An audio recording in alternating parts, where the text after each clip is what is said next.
Welcome to the InfoWars Nightly News. It is Friday, May 2nd, 2014, and I'm Leanne McAdoo. Here's what's coming up tonight.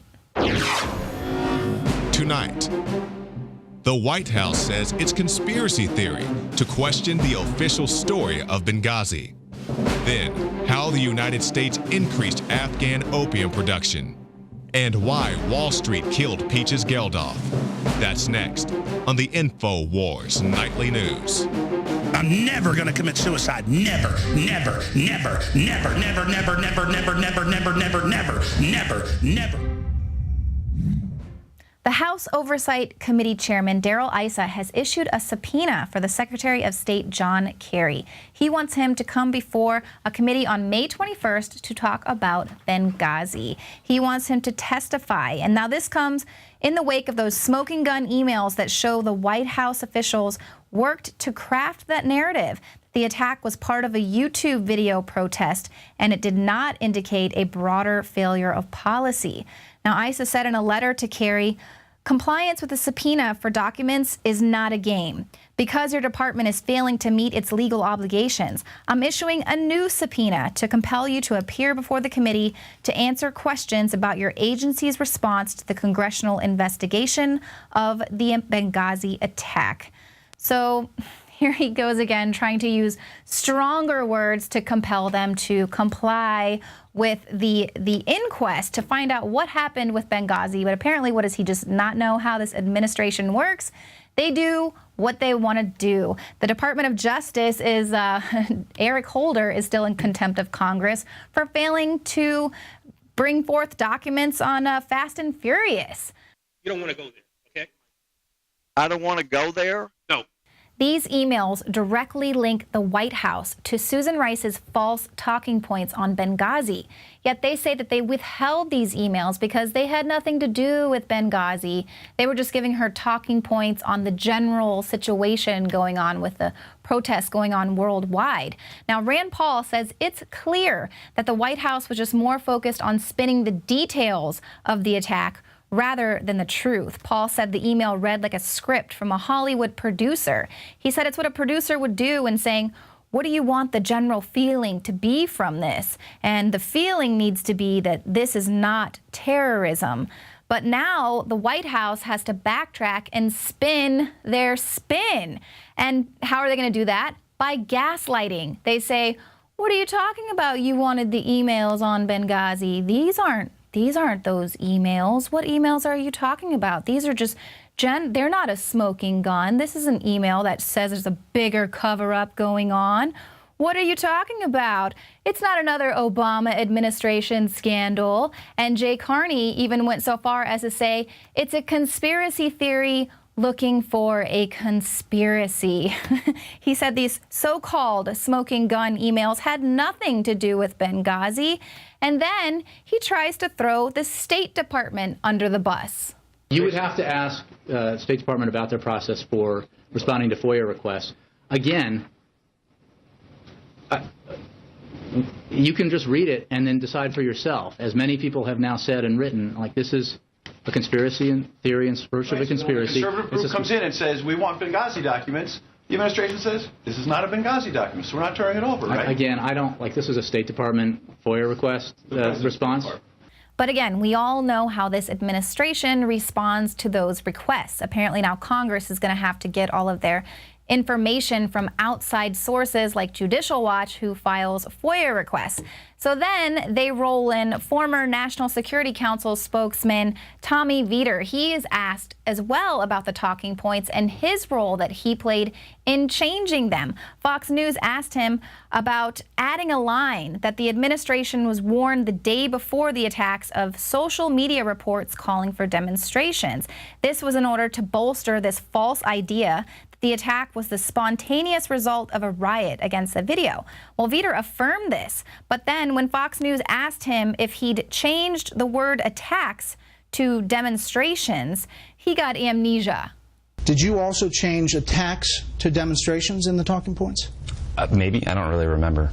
You don't remember? Dude, this was like 2 years ago. We're still talking about the most mundane it is the thing process that everybody is talking about. We're talking about the process of editing talking points. That's what bureaucrats do all day long. So apparently Tommy is who the White House rolls out when they want to just show that they're hip with the kids, and that dude, it was like so 2 years ago, because then he tweeted out that Fox News must have had him on the show to talk about a Throwback Thursday. Now, you know, kind of like Hillary Clinton. What does it matter? Why does it matter? Why are we talking about Benghazi? But that's not all he had to say. He said, I bet you every single person in that White House wished that email had been released earlier. I wish it too, because it tells us nothing new. It tells us that what we said privately was what we said publicly, because that is what we thought had occurred. But that is false. That is false. We are just faced with a lot of false news coming out of the White House right now. Rep. Jason Chaffetz out of Utah entered a new email into testimony yesterday. He entered it with the House Oversight Committee. This email reveals that the State Department, including Clinton aides, knew that Benghazi was a terror attack in the immediate aftermath. This email was sent on September 12th, 2012 at 12:46 p.m., just hours after the Benghazi attack took place, and 2 days before that email was sent out by Benjamin Rhodes. There's a paragraph in here that I think is pertinent to our discussions today. It's referencing the Libyan ambassador when he said his government suspected that former Gaddafi regime elements carried out the attacks. I told him that the group that conducted the attacks, Ansar al-Sharia, is affiliated with Islamic extremists, end quote. This coming from the State Department going to Victoria Nuland, Patrick Kennedy, Cheryl Mills, Secretary Clinton's chief of staff. I'd like to enter this into the record, which has not been out there in the public. Now, Chaffetz said that that was an unclassified email that just hadn't yet been entered into the public record. It hasn't been bought for public review. It just underscores, again, the fact that the White House knew that this was a terror attack. Clinton aides knew, and they wanted to downplay it so it wouldn't draw attention to failed policy. That's their words, and we think it's something even greater than that. This is Paul Joseph Watson's article up on InfoWars today. Why the White House is desperate to bury Benghazi. The cover-up is about shielding details of arms smuggling to terrorists in Syria. The fact is, an annex near the U.S. Embassy was being used by the CIA to transfer surface-to-air missiles to terrorists in Syria.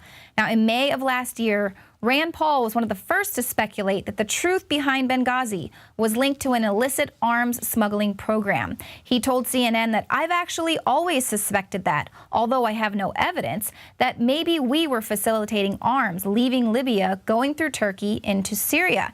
And he added that he never quite understood the cover-up, if it was intentional or incompetence.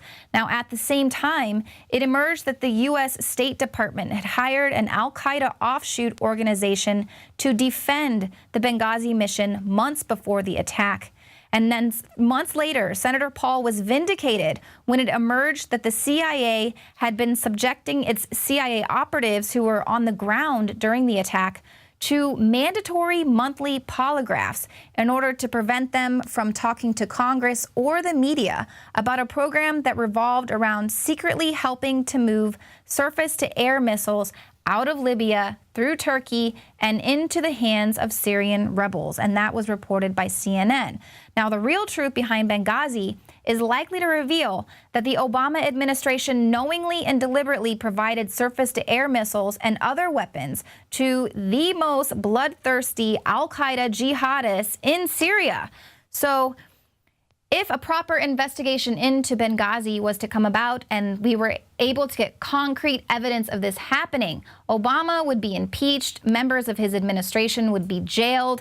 This is far beyond the articles of impeachment that took down Nixon.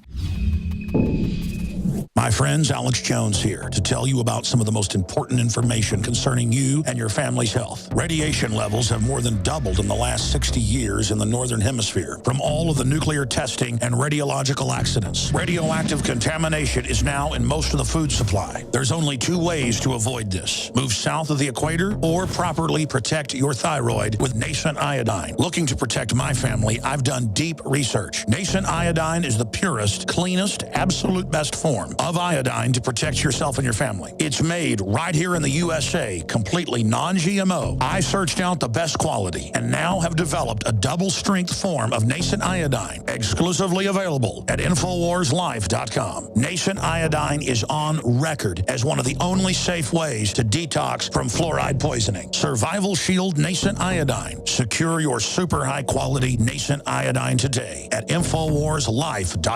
That's InfoWarsLife.com.